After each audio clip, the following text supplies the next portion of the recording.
विकास आणि प्रिया हे एक सुंदर जोडपे होते. त्यांच्या लग्नाला 10 वर्ष झाली होती आणि त्यांनी एकत्र खूप आनंदाचे क्षण घालवले होते. दोघेही नोकरी करणारे होते, त्यामुळे घरात आर्थिक अडचणी नव्हत्या. पण अलीकडेच प्रिया आणि विकासच्या वागण्यात एक वेगळेपणा जाणवत होता. तो उशिरा घरी येत होता, फोनवर सतत व्यस्त असायचा आणि तिच्याशी बोलण्याचं प्रमाण कमी झालं होतं. प्रिया त्याच्या बदललेल्या वागणुकीने चिंताग्रस्त झाली होती. एक दिवस तिने त्याला विचारले, विकास, तू अलीकडे खूपच बदललास. काही प्रॉब्लेम आहे का? विकासने तिला दिलासा देत उत्तर दिलं, अरे नाही ग, कामाचा प्रेशर वाढलाय, काही काळजी करू नकोस. पण प्रिया शांत बसली नाही. ती खूप काळजीत होती. तिचं अंतःकरण तिला सांगत होतं की काहीतरी चुकतंय. एका दिवशी तिने निर्णय घेतला की ती त्याच्या मागे जाणार आणि सत्य शोधणार. एक दिवस विकास ऑफिसला गेल्यावर प्रिया त्याच्या मागे गेली. तिने एक टॅक्सी घेतली आणि त्याच्या ऑफिसजवळ जाऊन थांबली. काही तासांनी विकास बाहेर आला आणि एका कॅफेच्या दिशेने गेला. प्रिया त्याच्या मागेच होती. तिने पाहिलं की विकास एका स्त्रीसोबत बसला होता. त्याच्या चेहऱ्यावरचे हावभाव पाहून ती समजली की त्यांच्यात काहीतरी आहे. त्या रात्री प्रिया खूप रडली. तिला काय करावे हे सुचत नव्हते. ती विकासशी बोलायची की नाही हे तिच्या मनात आलं.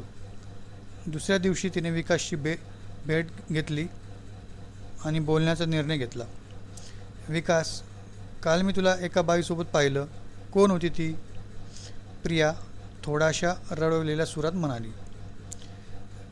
विकासचा चेहरा पांढरा पडला होता. त्याने काही क्षण विचार केला आणि म्हणाला, प्रिया, मला माफ कर.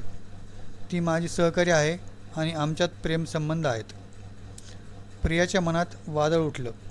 तिला विश्वासच बसत नव्हता की विकास तिला धोका देईल. ती थोडी शांत झाली आणि मग म्हणाली, विकास, आपण लग्न केलं आहे, आपल्यात प्रेम आहे, अजूनही आहे, पण तुझ्या या वागण्यामुळे माझं मन तुटतं आहे. विकासने तिला शांत करण्याचा प्रयत्न केला. प्रिया, मी तुझ्या मनात नाही, मी गोंधळलेलो आहे. मला थोडा वेळ हवा आहे. प्रिया नेहमीच विकासच्या मागे उभी राहिली होती, पण या वेळेला तिला समजलं की ती स्वतःचा विचार करावा लागणार आहे. ती काही दिवस आईकडे गेली. तिने आपल्या मनाची शांती शोधण्याचा प्रयत्न केला. तिची आई तिला समजावत होती, प्रिया, वेळ सगळं ठीक करतो. तुझं नशीब काय ठरवेल ते तुला कळेल. काही दिवसांनी विकासने तिला कॉल केला. प्रिया, मला तुझ्याशी बोलायचं आहे. आपण भेटू शकतो का? प्रिया तयार झाली. दोघं एका कॅफेमध्ये भेटले. विकासने तिला सांगितले, प्रिया, मला माझी चूक कळाली आहे. मी तुझी माफी मागतो. मला समजलं की माझं तुझ्यावर प्रेम खरं आहे आणि तुझ्याशिवाय मी अपूर्ण आहे. प्रिया थोडी वेळ विचारात पडली आणि मग म्हणाली, विकास, मला तुझ्यावर प्रेम आहे, पण मला वेळ हवा आहे. मी तुझ्यावर पुन्हा विश्वास ठेवू शकते हे मला ठरवायला वेळ द्या. विकासाने तिला दिलासा दिला आणि म्हणाला, प्रिया, मी तुझी वाट पाहीन.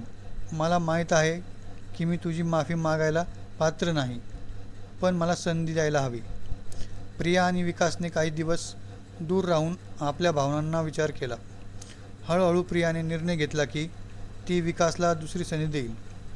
दोघांनीही आपल्या नात्यातील तुटलेली कडी पुन्हा जोडण्याचा प्रयत्न केला. त्यांनी आपल्या नात्याला पुन्हा नव्याने जोमाने सुरू केले. विकासने आपली वागणूक सुधारली आणि प्रिया त्याला माफ करून त्याच्यावर पुन्हा विश्वास ठेवला. दोघांनाही एकमेकांसोबत वेळ घालवण्यास सुरुवात केली आणि आपल्या नात्यातील प्रेम पुन्हा जागृत केलं. प्रिया आणि विकासचं नातं आता पूर्वीपेक्षा अधिक मजबूत झालं होतं. त्यांनी आपल्या चुकांमधून शिकून एकमेकांना समजून घेण्याचा आणि आदर देण्याला सुरुवात केली होती. या घटनेने त्यांना एकमेकांच्या प्रेमाची खरी खोली आणि महत्त्व समजलं. कथा इथे संपली नाही. हे दोघेही एकमेकांच्या सहवासात राहून आपल्या आयुष्याचं हर एक क्षण आनंदाने जगत होते. त्यांच्या नात्यात आलेल्या अडचणींना त्यांनी एकत्रितपणे तोंड दिलं आणि आपल्या नात्याला अधिक मजबूत केलं. अशा रीतीने त्यांचं प्रेम आणि विश्वास कायम राहिला.